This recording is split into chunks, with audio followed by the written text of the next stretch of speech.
Hello friends, welcome back to my channel SRK drama explain. Friends, ये video मैं लोगों के एंटरटेनमेंट के लिए बनाती हूँ, so please watch full, share, subscribe and like this video. Part की स्टार्टिंग वैसे होती है। वी को इट के डैड यहाँ पर ट्रेनिंग दे रहे होते हैं कि किस तरीके से फाइट किया जाता है और खुद को प्रोटेक्ट कैसे किया जाता है। वी को काफ़ी अच्छा लगता है इट के डैड की दी हुई ट्रेनिंग। जिरसिया कपड़ों को कलेक्ट कर रही होती है तो वहीं पर पीछे से ईट आकर के उसे टाइटली हक कर लेता है। जिरसिया उसे छोड़ने के लिए कहती है कि वो ऑफिस के लिए लेट हो रहा है। इस पर ईट कहता है, हाँ मैं लेट हो रहा हूँ, इसी वजह से तो तुम्हारे पास आया हूँ, तुम मेरी टाई बांध दो।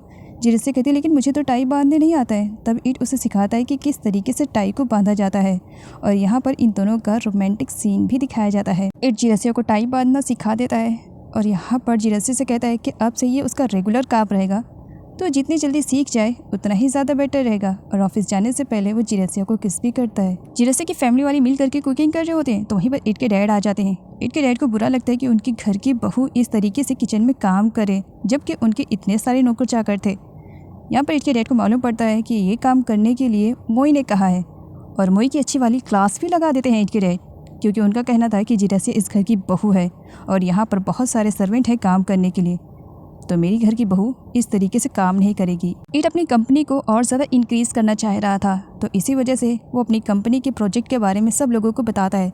सारे काफ़ी सेटिस्फाई रहते हैं, लेकिन अगर कोई सेटिस्फाई नहीं रहता है तो वो था मोंग ईट के बनाए हुए प्रोजेक्ट में बहुत सारी कमियां निकालता है, जबकि सारे लोगों का कहना था कि ईट का प्रोजेक्ट बहुत ही ज़्यादा अच्छा है। जिरसिया ईट के लिए अपने हाथों से खाना बना कर लेकर आती है, तो वहीं पर अंकल उन जिरसिया के बदले हुए अवतार को देख करके काफ़ी स्माइल कर रहे होते हैं। जिरसिया जाने वाली थी लेकिन ईट उसे रोक लेता है एंड अंकल उनसे कहते हैं, समझदार हो ना, न्यू शादी हुई है। अंकल उन दोनों को प्राइवेसी देने के लिए वहाँ से चले जाते हैं। जिरसिया ईट से कहती है कि वो पहले खाना खा ले, जबकि ईट कहता है कि उसके पास बहुत सारा काम है, वो सारी फाइल्स को चेक कर रहा है, इसमें कुछ ओल्ड है और न्यू है, उसे समझ में नहीं आ रहा है। इस पर जिरसिया कहती है, मतलब ये काम ख़त्म करने के बाद तुम खाना खा लोगे। ईट के हाँ कहने पर जिरसिया कामों में लग जाती है, तो वहीं पर ईट जिरसिया को पकड़ लेता है। तुम बस प्यार से मेरे लिए खाना बना कर लेकर आओ, यही मेरे लिए काफ़ी रहेगा, बाकी इन कामों में हेल्प की मुझे ज़रूरत नहीं है। लेकिन जिरसिया उसकी हेल्प करती है। ईट के बिजनेस से जहाँ ईट के डैड को अब कोई फ़र्क नहीं पड़ रहा था, तो वहीं पर मोंग के भड़काने की वजह से उन्हें बुरा लग रहा था। उनका कहना था कि ईट अपने पैसे गलत जगह पर इन्वेस्ट ना करे। मोंग के भड़कावे में आ करके ईट के डैड ईट को न्यू प्रोजेक्ट पर काम करने से रोक रहे थे, लेकिन ईट नहीं मानता है, जिसकी वजह से ईट के डैड गुस्से में ईट को थप्पड़ भी जड़ देते हैं। जिरसिया भी देख लेती है, उसे बुरा लगता है। ईट जब बाहर आता है, जिरसिया नोटिस करती है कि फिंगर के निशान अभी तक ईट के चीक पर दिखाई दे रहे। वो केयरिंग कर रही होती है। तभी वी उन्हें ज़ोर से आवाज़ देता है कि बाहर आ जाओ, जल्दी से देखो क्या हंगामा क्रिएट हो रहा है। वी की आवाज़ सुनकर के जब बाहर आते हैं तो यहाँ पर दिखाया जाता है जिरसिया की मॉम और उसके डैड में फाइटिंग हो रही होती है। जिरसिया के डैड का कहना था, प्लीज़ मुझे माफ़ कर दो, एक लास्ट टाइम एटलीस्ट मुझे मौका तो दो खुद को इम्प्रूव करने के लिए, कि मैं सच में तुम्हारे जैसा बनना चाहता हूँ। जिरसिया की मॉम का कहना था, मैं कह रही हूँ ना, तुम कभी नहीं बदल सकते हो, इसी वजह से मेरा टाइम पास मत करो, यहाँ से जाओ। मैं सच कह रहा हूँ, मैं बदल चुका हूँ, तुम्हारी वजह से मैंने अपने सारे पुराने काम छोड़ दिए हैं, प्लीज़ मुझे माफ़ कर दो। अच्छा बताओ मुझे क्या करना पड़ेगा। जिरसिया की मॉम कहती है, तुम यहाँ से चले जाओ, बस इसी में तुम्हारी भलाई रहेगी। लेकिन डैड तो जाने के लिए तैयार नहीं थे। डैड खुद को इम्प्रूव करने के लिए और जिरसिया की मॉम के लायक बनने के लिए सब कुछ करने के लिए तैयार थे, तो वहीं पर ईट उन्हें चैलेंज भी कर देता है, ठीक है अगर आप चाहते हो कि आप जिरसिया की मॉम के लाइफ में वापस आ जाओ तो कुछ टेस्ट हैं, पहले उन्हें कंप्लीट कर दो, उसके बाद देखेंगे क्या होगा। जिरसिया की मॉम का भी कहना था, क्योंकि उन्हें अच्छे से मालूम है कि जिरसिया के डैड ये सारे टास्क को कंप्लीट नहीं कर पाएंगे। और आगे जिरसिया के डैड को दिखाया जाता है जहाँ उन्हें टास्क मिल चुका था, उन्हें वो फूड बेचना था जो कि जिरसिया की मॉम बेचा करती थी। जिरसिया के डैड को ये टास्क कंप्लीट करने में बहुत ज़्यादा प्रॉब्लम हो रही थी, उन्हें बहुत ज़्यादा शर्म आ रही होती है कि इस तरह नॉर्मल लोगों के सामने उन्हें ये सेल करना पड़ रहा है। तो वहीं पर वी हेल्प के लिए चला जाता है और कहता है, इस तरीके से अगर आप खड़े रहेंगे तो कोई भी ख़रीदने के लिए नहीं आएगा, आपको सारे कस्टमर को बुलाना पड़ेगा। जिस पर जिरसिया के डैड सीलों से आवाज़ लगाते हैं। तब वी कहता है, ऐसे नहीं, लाउड वॉइस में चिल्लाइए, तब तो लोग आएंगे आपके पास। अब बात जिरसिया की मॉम की थी, इसी वजह से वी के सिखाने के अकॉर्डिंग वो लाउड वॉइस में चिल्लाना शुरू करते हैं और सेल करने लगते हैं फूड को। तो वहीं पर दूर से खड़ी जिरसिया और ईट ये सब कुछ देख रहे थे। जिरसिया ईट से कहती है, क्या ये सब कुछ करके हम ठीक तो कर रहे हैं, क्या मॉम और डैड का पैचअप हो पाएगा। ईट जिरसिया को देखते हुए से कहता है, तुमने लास्ट टाइम देखा था ना, तुम्हारे प्यार की वजह से मैं घुटनों के बल आ गया था। तो जो इंसान किसी से सच्चा प्यार करता है उसका प्यार पाने के लिए वो कुछ भी करने के लिए तैयार रहता है। बस तुम तुम्हारे डैड को नोटिस करो। और थोड़ी देर में बहुत सारे कस्टमर की भीड़ लग जाती है। इट जिरसिया की मॉम से कहता है, अगर अंकल ने कर दिखाया सारे टास्क को कंप्लीट तो क्या आप उन्हें माफ़ कर देंगी? और आगे जिरसिया भी अपने डैड के कामों में उनकी हेल्प करती है। वे भी जिरसिया के डैड पूरा दिन स्ट्रगल करते हैं, चिल्ला चिल्ला करके सारे कस्टमर को बुलाते हैं। एंड लास्ट टाइमिंग में जब सारे पैसों को काउंट किया जाता है, तब काउंट करने के बाद जिरसिया के डैड कहते हैं, क्या इतने से ही अमाउंट? इतना पूरा दिन स्ट्रगल करने के बाद मुझे जस्ट इतना अमाउंट मिला है? अरे इतना अमाउंट तो मेरे कैसीनो में जो वेटर्स रहते हैं उनकी भी नहीं है, इससे डबल पेमेंट रहती है और मुझे सिर्फ इतना ही मिला है। तब जिरसिया की मॉम गुस्से में जिरसिया के डैड को देखने लगती हैं। क्या तुम इसे इतना अमाउंट कह रहे हो? ये मेरे लिए बहुत है। और बात रही तो मुझे नहीं लगता है कि तुम कभी चेंज हो पाओगे। सच बताऊं, अगर तुम्हें चेंज होना होता ना तो मेरे जाने के बाद तुम मुझे ज़रूर ढूंढते।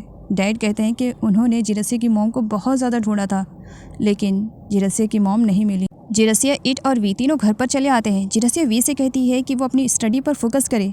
तब वी कहते हैं, हाँ स्टडी पर तो मैं फ़ोकस कर लूँगा, लेकिन हाँ पहले इट से कहो ना कि वो मुझे शूटिंग करना सिखाए, क्योंकि मैंने देखा है इट बहुत ही अच्छी तरीके से शूटिंग करता है। इस पर इट कहता है, अच्छा तो तुम्हें शूटिंग की प्रैक्टिस करवानी है, मेरे पास हो। ऑफ कोर्स मैं तुम्हें शूटिंग की प्रैक्टिस करवा दूंगा, लेकिन तब जब तुम्हारी सिस्टर को मालूम नहीं रहेगा। जिरसिया कहती है, तुमने क्या कहा? मैंने सुन लिया है। ये छोटा बच्चा है और इन सब में इसे बिल्कुल भी इन्वॉल्व मत करना, इसे बिल्कुल भी शूटिंग मत सिखाना, अभी इसकी एज ही क्या है। आगे मोई को दिखाया जाता है जिसकी कंडीशन ख़राब हो जाती है। तो वहीं पर ग्रैनी, जिन्हें जड़ी बूटियों के बारे में बहुत नॉलेज है, वो अपनी जड़ी बूटियों से सूप बनाती हैं और मोई को देती हैं कि वो बहुत जल्द रिकवर हो जाएगी। डैड जिरसिया की मॉम से मिलने के लिए आते हैं। वी उन्हें रोकता है, मॉम देखेंगी तो फिर से नाराज़ हो जाएंगी, अब चले जाओ। मॉम आ जाती है, तुम फिर यहाँ पर? मना किया ना, मुझे तुम्हारे साथ नहीं जाना है। डैड रिक्वेस्ट करते हैं, प्लीज़ एक बार मुझे माफ़ करके तो देखो। इट के डैड भी आ जाते हैं और क्या वो जिरसिया के मॉम डैड को अपने पास बैठाते हैं, जहाँ पर वो उन दोनों को समझाते हैं कि पास्ट में जो कुछ भी हुआ अब प्रेजेंट में वो जीना सीखें और एक दूसरे को माफ़ करके अपनी लाइफ को आगे ले जाएं। लेकिन जिरसिया की मॉम का कहना था कि उनका पास्ट इतना ज़्यादा बुरा है कि वो भुलाए नहीं भूल सकती और इतनी आसानी से तो वो जिरसिया के डैड को माफ़ भी नहीं कर पाएंगे। इधर योंग को यॉक के साथ दिखाया जाता है। किसी टाइम में यॉक पर फुल लट्टू था, लेकिन यॉक के भाव न देने की वजह से उसने अपनी लाइफ को पूरी तरीके से चेंज कर दिया था।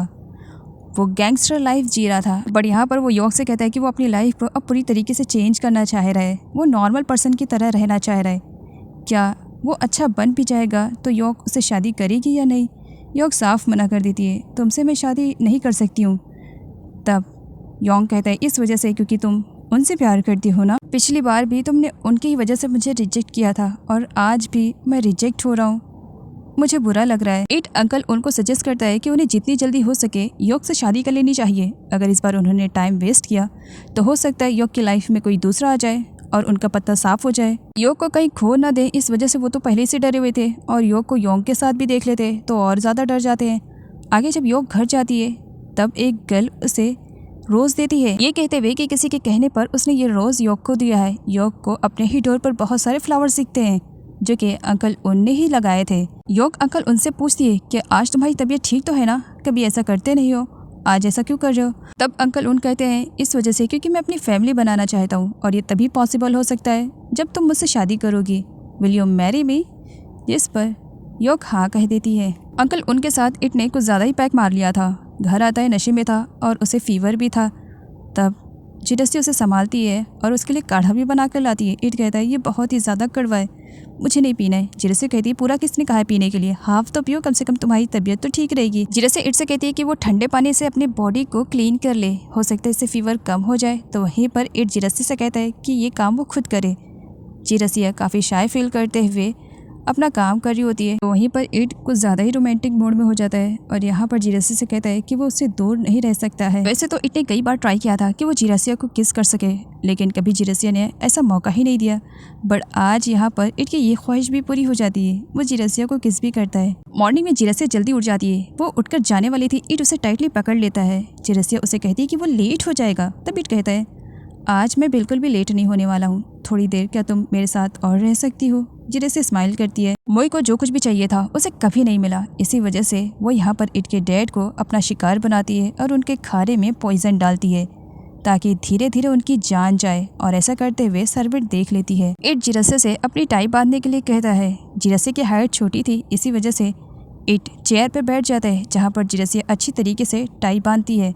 मोई हर रोज़ इट के डैड को पॉइजन वाला फूड देने लगती है ताकि जितनी जल्दी हो सके इट के डैड मर जाएं और उस पर डाउट भी ना आने पाए। जिरसिया को किचन में कुछ जड़ी बूटियां मिलती हैं। वो अपनी ग्रैनी को शो करती है। सूंघते ग्रैनी समझ जाती है ये तो पॉइजन है, लेकिन वो यहाँ पर जिरसिया से झूठ बोल देती है कि ये तो बस नॉर्मल चीज़ है। लेकिन धीरे धीरे वो पता लगा लेती है कि ये काम किसका है, और अब वो मोई के सामने खड़ी थी। तो तुम इट के डैड को मारना चाहती हो? तुम्हें क्या लगता है इतनी आसानी से उन्हें मार दोगी, जबकि उन्हें मारने के लिए मुझे इतना ज़्यादा स्ट्रगल करना पड़ रहा है? वैसे फिक्र मत करो, तुम्हारी सीक्रेट के बारे में मैं सीक्रेट ही रखूँगी।